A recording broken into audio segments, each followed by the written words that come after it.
Good morning. So, today we are talking all about unconventional materials and how to incorporate that into your garment design. Yesterday was really about using fabric and traditional stitch techniques. So, today I want to completely break the mold with all of that. You are welcome to use any material that you have on hand. Everything I'm using today is old. I haven't purchased anything for this. I absolutely would not encourage it. If you have like shipping containers or packing supplies, old clothes, maybe that have holes in them that you're never going to wear, that aren't sentimental, just random craft supplies, like all of that flies, all of it is really, really good. I have a couple examples that I want to show you. So the first is this. This is an old student example of a non-traditional material that they very generously gifted me. So these were her hockey laces. So old hockey laces, I guess you got to replace them every so often. They come in these really fabulous colors, but she's kind of color blocked them together and assembled them on a home machine with a zigzag stitch. So in fabricating this original textile, there's no overlap, and it actually allows the material to stretch, which is really, really, really cool. So if you think about how this translates into garment, it does so pretty naturally. It's already very garment-like.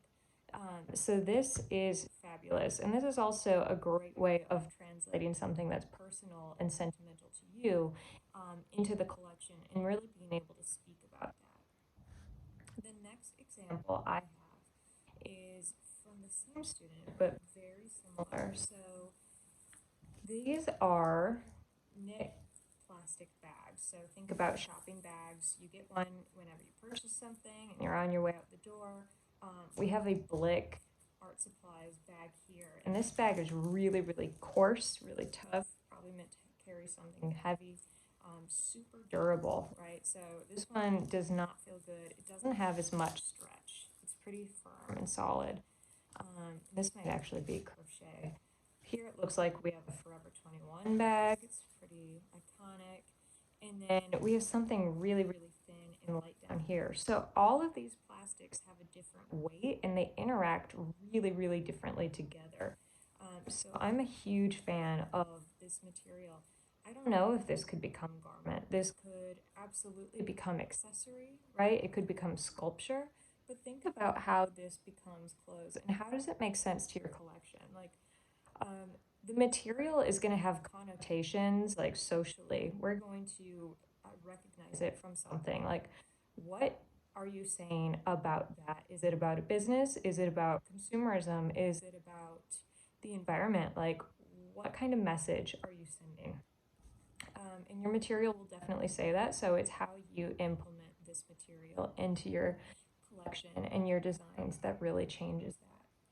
So today I have some examples that I'm going to show you of just anything that you can do. These can be sewing, they do not have to be sewing. I'm open to whatever. If you have a machine at home and you want to utilize that, that's very good as well. So whatever you want to do, I'm open to. All right, so I'll put these aside. The first one I have is I made a little home loom, right? So I have never taken a weaving class. I don't know too much about it. I only know what I've learned through like elementary art. Basically, I took a Sephora box, chopped it up, cut some slices with my rotary blade, very low tech. And I have some raffia. So raffia is that straw like we saw with Nick Cave sound suits, the horses. This is just actual natural straw. It's been dyed, that's it. And I use that to create my initial warp threads running up and down. And so then I have a t-shirt. So like I said, don't buy anything and don't use anything really sentimental. This is an old t-shirt, no big deal. Everybody has one. It's got some holes in it. I know I'm not going to wear it anymore, so this is a perfect opportunity to start using it as a brainstorming tool. What I've done here with a Cermak bag, so just something from my grocery store, I started weaving this plastic in and out. And then I was like, okay, well, plastic weaving, that's good and fine, right? We're already incorporating the natural straw, so maybe I'm talking about sustainability and a commentary on that, or consumerism, environmentalism, something along those lines. But I think it would have a lot better dimension if I added something in like a t-shirt, right? So really comparing how do these materials work together? What is the stiffness of the plastic compared to the fluidity of the t-shirt? So I'm going to start weaving in this t-shirt, and you can see I've already created a little bit of shape. I'm using the plastic bag, and I stopped weaving all the way across, and I just went back and forth on a certain section. So think about like the patterns or shapes that you could create through this technique. Just a little bit of coffee. Okay. So, t-shirt. I'm going to keep weaving, and it's going to start creating this like sloping pattern, but I'm really into that right now. The more I push this material down like this, the more tightly woven it'll become. So it's going to have a lot more structure if I do that, which is fine. I don't know how this will drape on the body. And this is kind of a perfect sample size if you're working with one of those smaller mannequins. I also don't care if it twists in there. It's fine with me. You could make it lay flat. It's not a big deal.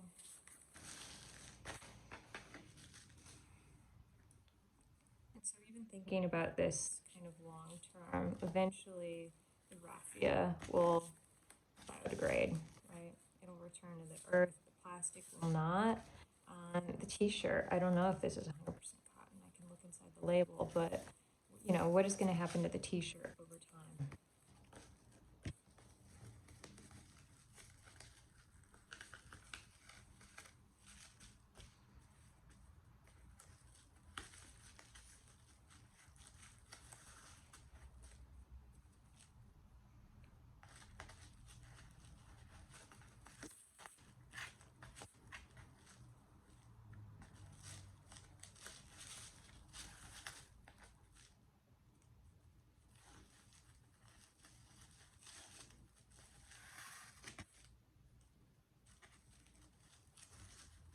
So you kind of get the weaving process, but it's definitely become a different textile. And I could add as many materials or as many layers, alterations of this pattern as I want. So this is going to be really great to drape. It's really soft up here and much less soft here. So that's already an interesting textile, right? Just think about what you choose to incorporate and how that works for you. So something else I had laying around, I have this netting material. So it's like a neoprene mesh. It's really dimensional. It's really kind of thick and squishy. But it has all of these awesome holes. And so I initially wrapped my raffia around this, chopped it on either end, and I have kind of pre-cut even pieces to work with. So if anyone has a latch hook, right, you may have used one as a kid, making some like arts and crafts projects, I can show you how to latch hook really quick. So I'm going to start right here. I'm going to go through one of those holes and come out through its neighbor. My raffia is folded in half. I'm just grabbing it with the hook. I have a little lever here, so I'm going to let that lever slide up. I'm going all the way through the hole, back through the original, sliding the raffia down. The lever is down, wrapping the raffia in between, and I'm essentially catching it in that loop and pulling it through. Pull on that, straighten it a little.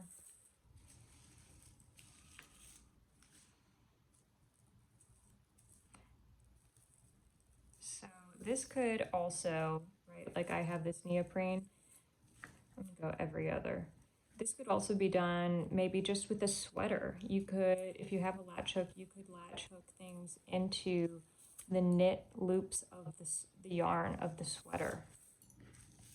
So that would definitely work. It's just a little bit easier to show you on this neoprene.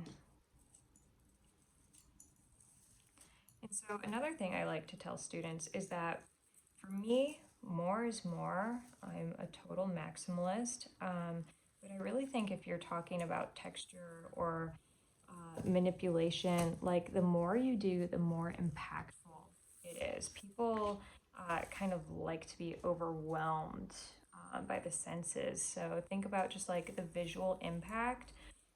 And also think about distance. If we're looking at it from far away, can you even tell there's been any of this process done to it? Or does it only show up if you're really, really close?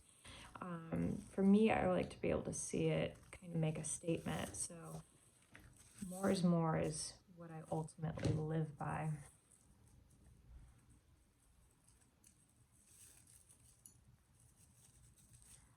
Okay, so now I'm going to go in between.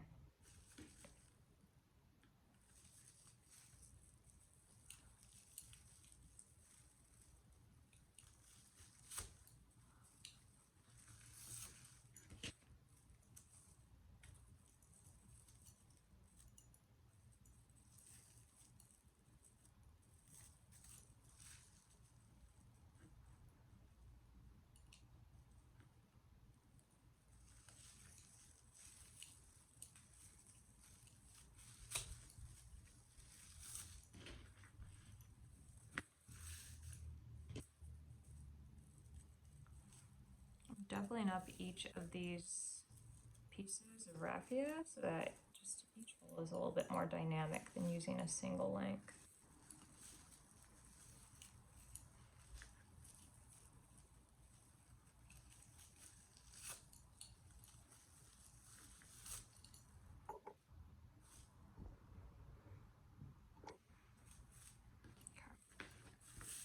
All right, just a few more.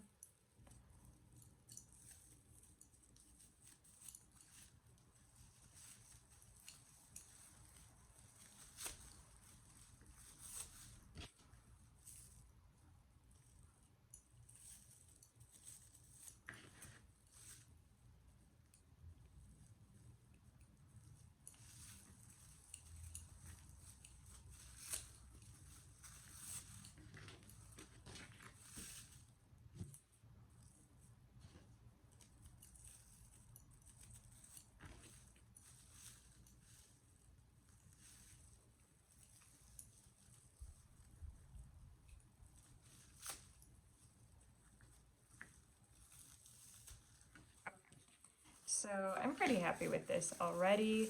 The more dense it becomes, the less you're going to be able to see of the actual knots that you've just latch hooked in. If these were longer, they'd hang down a little bit flatter, but they're really short and curly, and this is something you could also use your latch hook to pull on, right? Can you make them stick straight? Do you want them to curl? Maybe you use the blade of scissors to run over them. Shredding some. So there you go. Okay, so that's latch hooking.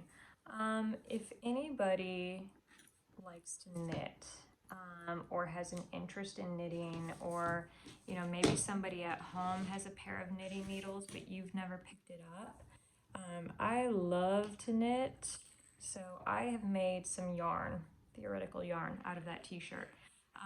And I taught myself how to knit just by watching YouTube. So if you sit down with a cup of coffee and just a couple hours, I bet you could do it. I love to learn on a really, really easy material. So not a super thin yarn, not a super textured yarn, and not super small knitting needles either. These are kind of small for this, but we're gonna go with it.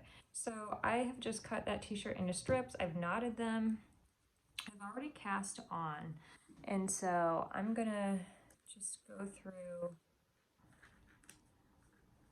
and start to develop a little knit swatch. And so think about making these. They don't have to be big samples, whatever you're doing, but you should be able to drape with them and really kind of just explore how the material starts to work. So for knitting, I've already cast on, but the way I like to explain it is you are sliding from the bottom through that loop to the back, wrapping your active yarn around that, keeping it on, sliding that back needle to the front, still keeping that loop there, and you're pinching the needles together here to keep that active yarn on, sliding it through the loop and taking it off.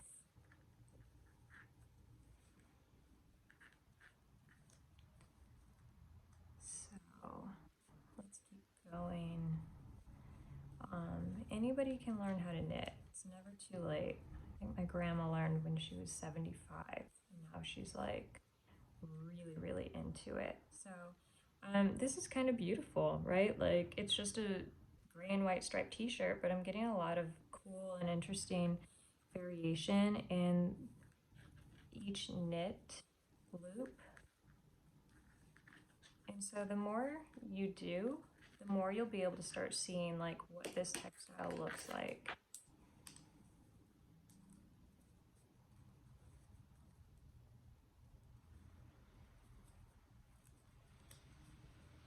For me, it's like super hard to convince myself to knit in the summer. I just can't do it. I probably am dreading the thought of fall, or I don't want to sweat with that ball of yarn on my lap, but I love to knit in the winter. So it's an excellent hobby when it's super cold and there's nothing to do.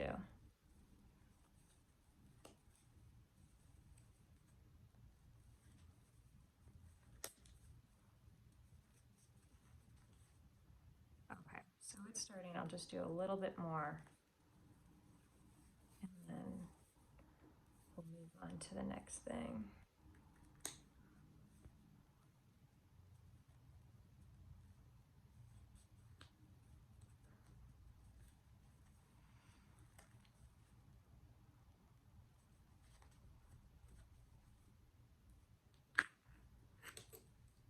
If you don't have a set of knitting needles, pencils actually work. They work, or you could also use the ends of like paintbrushes. So if you have maybe a watercolor brush or two, that would totally work. These have the loop on the back, so I can knit in around for like sweaters and things, but just any kind of two sharp objects will work.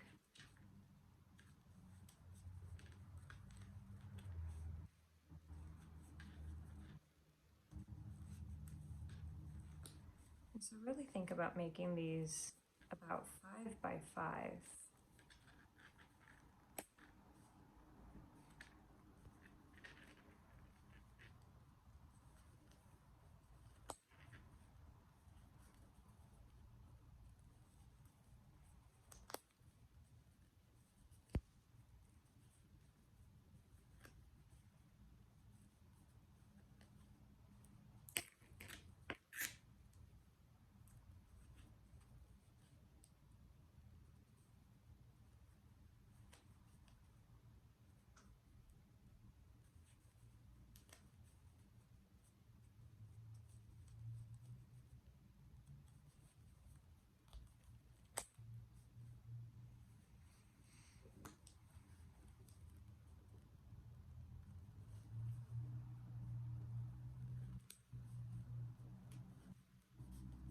Okay, I'm going to finish this row, and that should be enough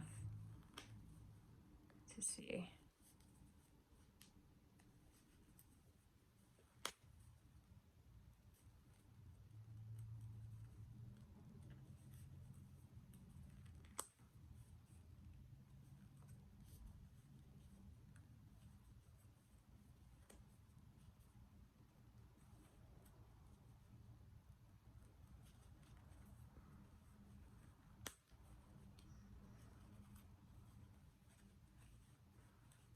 Okay, awesome.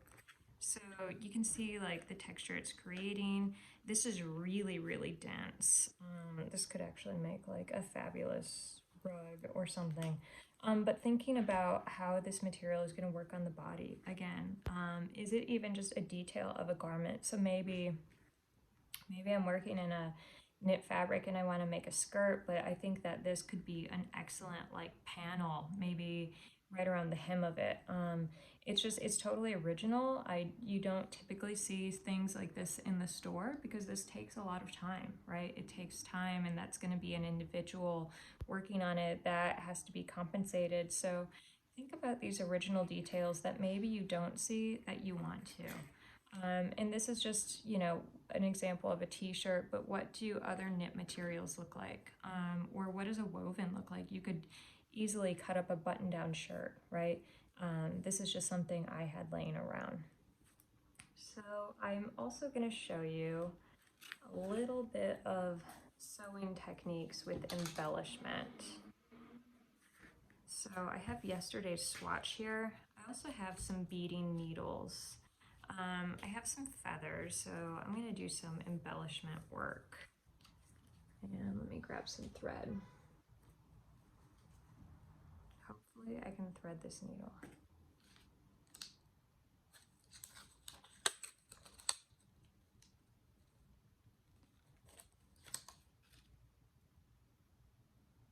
No, that's not going to work. Okay.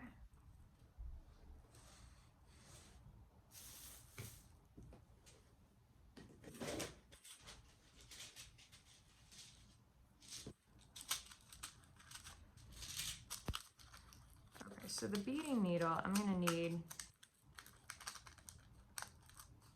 like my beading. It's almost like fishing line. It's really, really thin. So this is perfect to go through seed beads or bugle beads, which are super narrow, and those vary on size. And so these needles also have sizes. All needles do, but that'll help indicate like which needle for which bead that you should work with. Okay, so I'm gonna use my heavy duty thread again, which is totally fine.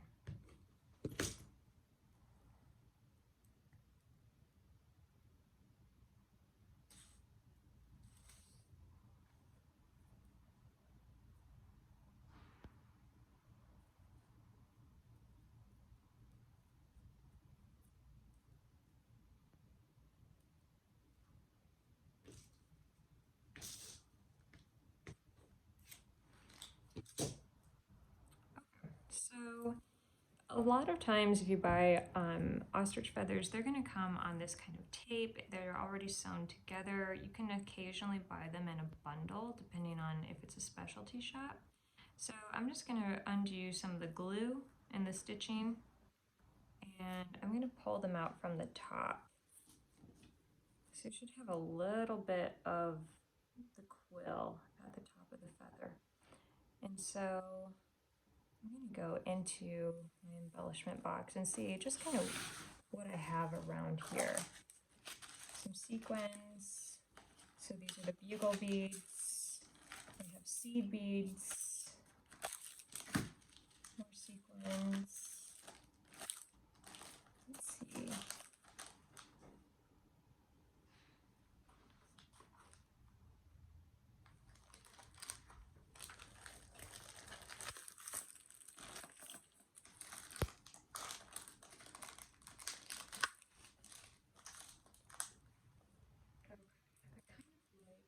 These, and I think I'm going to, let's see, take some apart and embellish with these. I might also do some sequin work.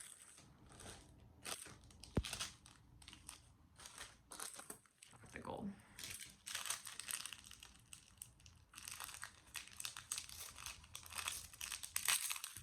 Oh my goodness. Lord. Okay. I'm gonna shake those on the floor.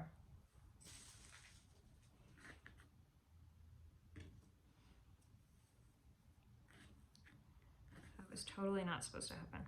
Okay, so showing you how to stitch sequins on. I'm gonna come up from the back. And it depends on which side of the sequin you want to be face up. It totally does not matter. I'm coming through the sequin. I'm going to go around one side of it, and then I'm going to go back through the center.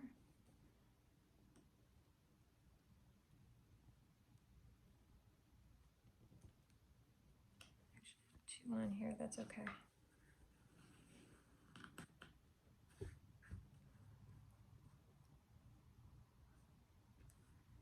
And so I went around one side, came back up from the bottom through the center.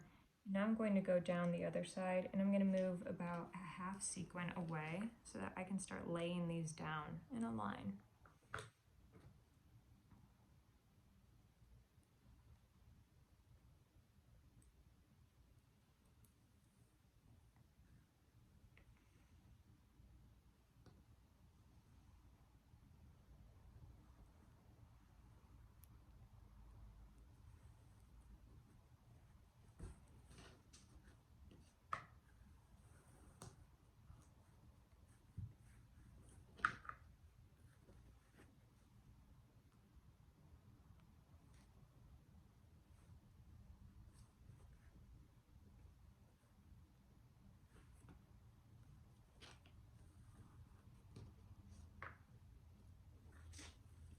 So I'm kind of creating some continuity of line with these sequins now.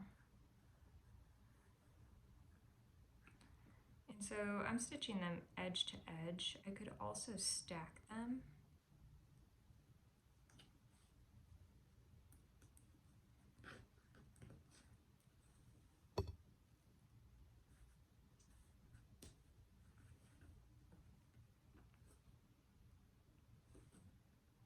And so let's see. Okay. So sequins are attached. They look pretty cute. Cut some of these beads. I really hope that my needle passes through.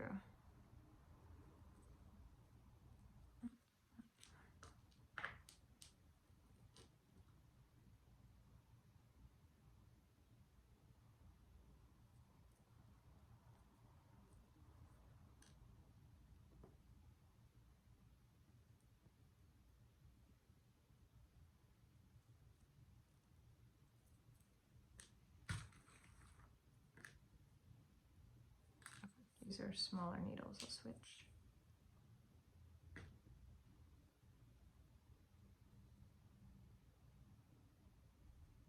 Okay.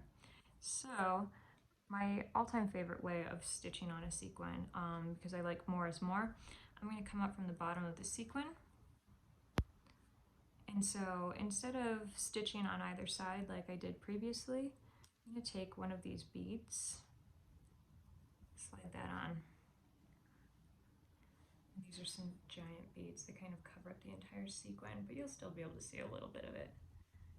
And you just go around the bead and then back down the center of that sequin. And then you get a little bit of bling with your sequin. So that is my all-time fave. I think it's the prettiest. Just love to do it.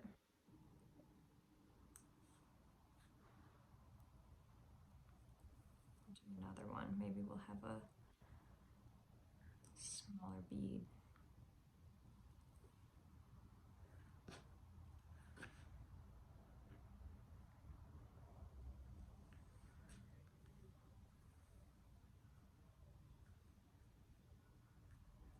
Okay. So you're starting to get the effect. Another thing, I'm going to come up over here next to it. And so those feathers.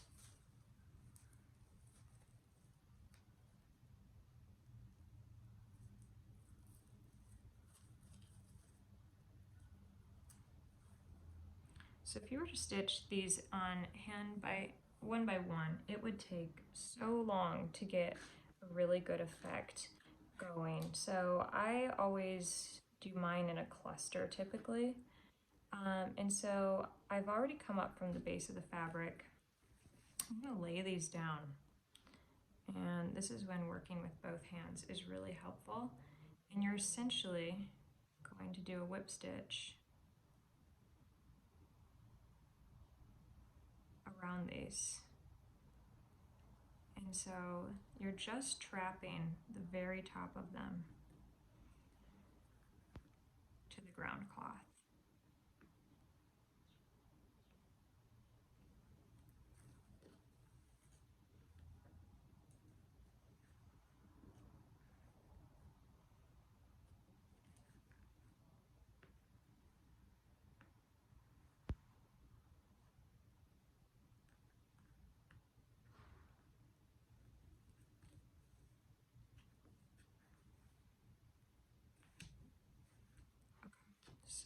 can go a few times until it's secure. But they should not pull out, right? So I can tug on them and they're not going anywhere. I don't like to see the top. I don't think that's very pretty. So I'm going to take another one of these millions of sequins. And I'm going to cover the top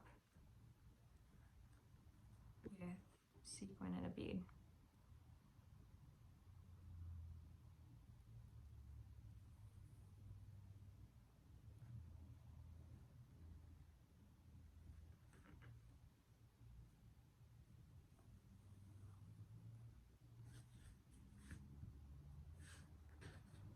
Maybe I'll do a chain of them.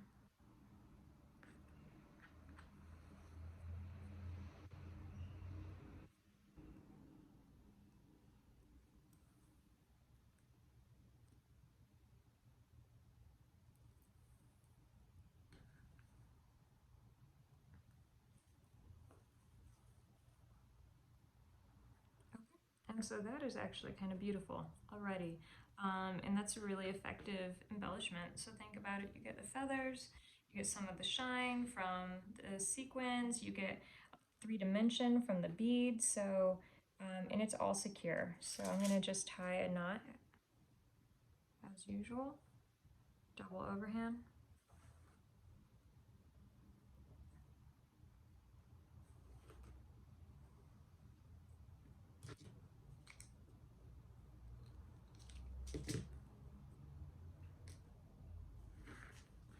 And that's my sampler. Okay.